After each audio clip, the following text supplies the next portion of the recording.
Guys আজি দিনটো কেনেকুৱা বাৰু চাওকচোন। বতৰটো খুব সুন্দৰ বতৰ ন। আজি গৰমো নাই ঠাণ্ডাও নাই, মানে বৰষুণটো অকণ কিনকিনকৈ পেলাইছিল ৰাতিপুৱা বেলা। তথাপিতো গোটেই দিনটো লক্ষী পূজাৰ কাৰণেও আজি এটা মনটো খুব ভাল লাগি আছে। পূজা পাতল কৰিবই লাগে, পূজা পাতল নকৰিলে মানুহৰ জীৱনটো যেনিবা শূন্য যেন লাগে। কাৰণ আপুনি যিমানেই টকা পইচা ধন দৌলতৰ মাজত বহি নাথাকক কিয়, যেতিয়া আধ্যাত্মিক জ্ঞানটো কৰে তেতিয়াহে মানুহৰ মনটো সুন্দৰ এটা দেখা যায়। ঠিক তেনেকৈ যেনেদৰে আমাৰ নিজৰ শৰীৰটো সুন্দৰ হৈ থাকিলে, বেমাৰ নাথাকিলে কিমান ভাল লাগে, কিমান শান্তিৰে খাব পাৰি, থাকিব পাৰি, যাব পাৰি। গতিকে তেনেকুৱাকৈ এই পূজা পাতলবোৰো মানুহৰ জীৱনৰ লগৰী।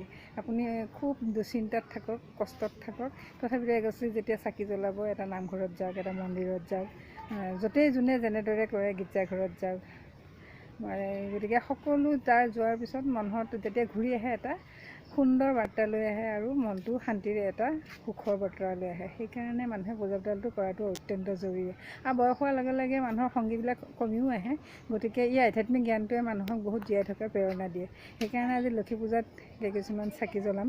যিহেতুকে ধন দৌলত টকা পইচাৰ বুলি নহয়, আমাৰ ঘৰখনত লক্ষী অবিহনেতো আমি জীয়াই থাকিব নোৱাৰোঁ। আমাৰ অসমৰ মানুহেতো ভাত খায়েই জীয়াই থাকে। গতিকে পথাৰত আজিকালি চাকি দিব, আমিতো আমাৰ পথাৰ নাই, গতিকে কেইটামান ধান কিনি আনিছোঁ।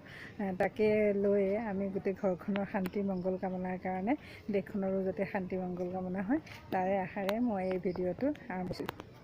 এই 5 গছি চাকিয়ে জ্বলাওঁ, কিয়নো আকৌ কাতি বিহু আহি আছে। কাতি বিহু জ্বলাবই লাগিব, কাৰণ এইটো আমাৰ অসমীয়া পৰম্পৰা। দেৱালী আহি আছে, গতিকে এতিয়া আমি ৰেডি কৰি লওঁ সজাবৰ কাৰণে।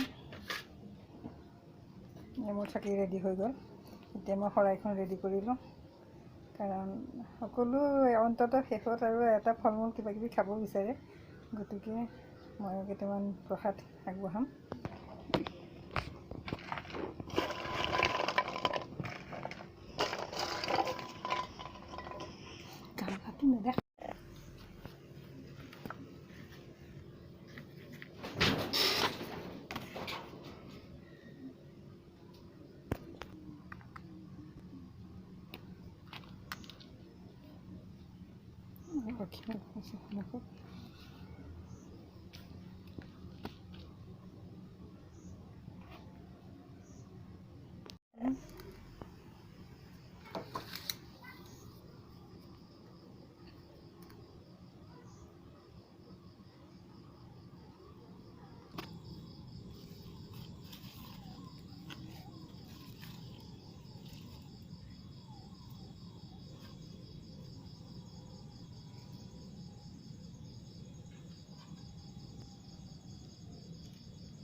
অকস্মাতে আমাৰ মাজৰ পৰা এজনী শিল্পী, যিটো ঘটনা হৈ গ'ল মাজুলীত, তেজস্বিতা বৰুৱা, তেওঁৰ জীৱনটো সঁচাকৈ চাই এনেকুৱা মানে দুখ লাগি আছে যে সঁচাকৈ তেওঁৰ প্ৰতিভাটো ইমান আছিল উজ্জ্বল ভৱিষ্যতৰ কাৰণে, অসমখনৰ কাৰণে, সংস্কৃতিবান এজনী ছোৱালী।